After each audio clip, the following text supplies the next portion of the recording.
Red book మీదున్న శ్రద్ధ ఎన్నికల హామీల అమలుపై కూటమి ప్రభుత్వానికి లేదని సిపిఎం నేత గోపాలం విమర్శించారు. అర్హులైన పేదలకు ఇళ్ల స్థలాలు, టీడీకో ఇల్లు, కాలనీలో మౌలిక సదుపాయాలు కల్పించాలంటూ సిపిఎం నేతలు ప్రజా చైతన్య సైకిల్ యాత్ర చేపట్టారు. విజయవాడలో 5 రోజుల క్రితం ప్రారంభమైన సైకిల్ యాత్ర నేడు నర్సాపురం అంబేద్కర్ సెంటర్కు చేరుకుంది.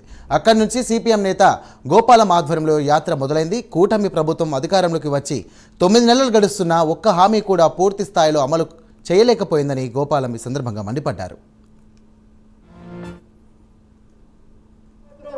సౌకర్యాల్ని మెరుగుపరచాల్సిన అవసరం ఉంది, దానికి నిధులు కేటాయించాల్సిన అవసరం ఉందని చెప్పేసి ఈ సందర్భంగా మేము డిమాండ్ చేస్తా ఉన్నాం.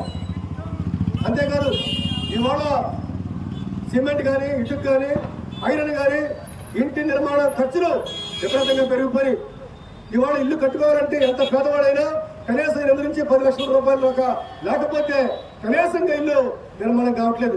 10 లక్షలు అవుతా ఉంది. కానీ వాళ్ళు ప్రభుత్వం ఎంత ఇస్తా ఉంది? 1,85,000 రూపాయలు ఇస్తా ఉంది.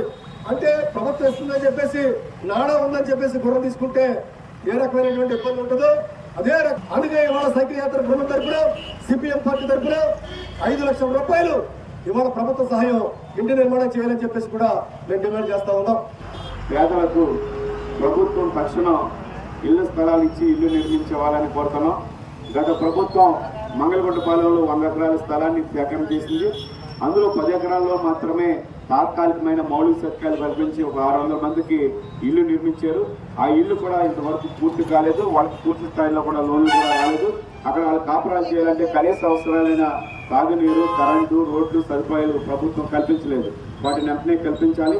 అదే పక్కనున్న 90 ఎకరాలు కూడా ఇంతవరకు పూర్తి చేయలేదు. అది పూర్తి స్థాయిలో పూర్తి చేసి మరి ఈ ప్రభుత్వం ఇచ్చిన హామీ ప్రకారం ఒక్కొక్కరికి 2 సెంట్లు ఇళ్ల స్థలాన్ని కేటాయించి ఇల్లు నిర్మాణానికి 5 లక్షల రూపాయలు కేటాయించి వాళ్ళ ఇల్లు నిర్మాణానికి ప్రభుత్వం త్వరితగతిన యుద్ధ ప్రాతిపదికన ఈ నెల ఇల్లు నిర్మాణాన్ని చేపట్టాలని